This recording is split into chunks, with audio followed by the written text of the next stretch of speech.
ఒక బిచ్చగాడు ఉండేవాడట. అతను తను బిచ్చం ఎత్తగా వచ్చినటువంటి డబ్బుల్లో కొంత భాగాన్ని తోటి బిచ్చగాళ్ళకి ధర్మం చేసేవాడట.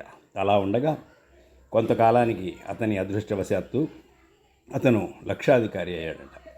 ఆ లక్షాధికారి అయిన తర్వాత ఒకరోజు ఆయన పుట్టినదినాన్ని పురస్కరించుకొని ఆ ఊళ్ళో ఉండేవారికి వస్త్రాలు ఇస్తున్నారట. ఇచ్చేటప్పుడు ఒక మాట అంటున్నాడు, అంతకు ఇంత, ఇంతకు ఇంకెంతో అని. ఆ వచ్చిన జనాలు ఏదో చెప్తున్నాడు, అయినా మనకి ఎందుకులే, మన వస్త్రాలు మనకు వచ్చాయి కదా అని తీసుకొని వెళ్ళిపోతున్నారు. ఇంతలో ఒక సాధువు వచ్చాడు ఆ లైన్లో. వచ్చి ఆయనతో కూడా ఇదే మాట అన్నాడు ఆ లక్షాధికారి. దానికి ఆ సాధువు ఇంతకు ఇంతే అన్నాడట. అంతే. అంతకు ఇంత, ఇంతకు ఇంకెంతో అనడంలో ఆ లక్షాధికారి ఉద్దేశం, నేను బిచ్చమెత్తుకునేటప్పుడు చిల్లర డబ్బులు ఇచ్చినందుకే ఇంత పరిస్థితికి లక్షాధికారిని అయ్యాను.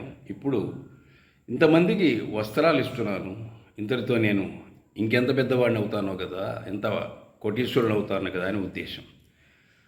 ఆ సన్యాసి ఇంతకు ఇంతే అనడంలో ఉద్దేశం, నువ్వు చిన్న చిన్న దాన ధర్మాలు చేసేటప్పుడు నీలో ఏ విధమైన స్వార్థం లేదు, స్వలాభాపేక్ష లేదు.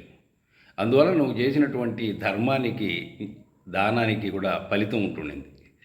ఇప్పుడు నువ్వు ఫలితాన్ని ఎదురు చూసి చేస్తున్నావు కాబట్టి ఆ దాన ధర్మాలకి పెద్దగా ఫలితమే ఉండదు, సాధారణ ఫలితమే ఉంటుంది అని ఉద్దేశం. కాబట్టి మనం చేసేటువంటి దాన ధర్మాలలో ఫలితాన్ని ఎదురు చూసి చేస్తే దానికి ఫలితం ఉండదు అన్నది దీని సారాంశం. ధన్యవాదములు.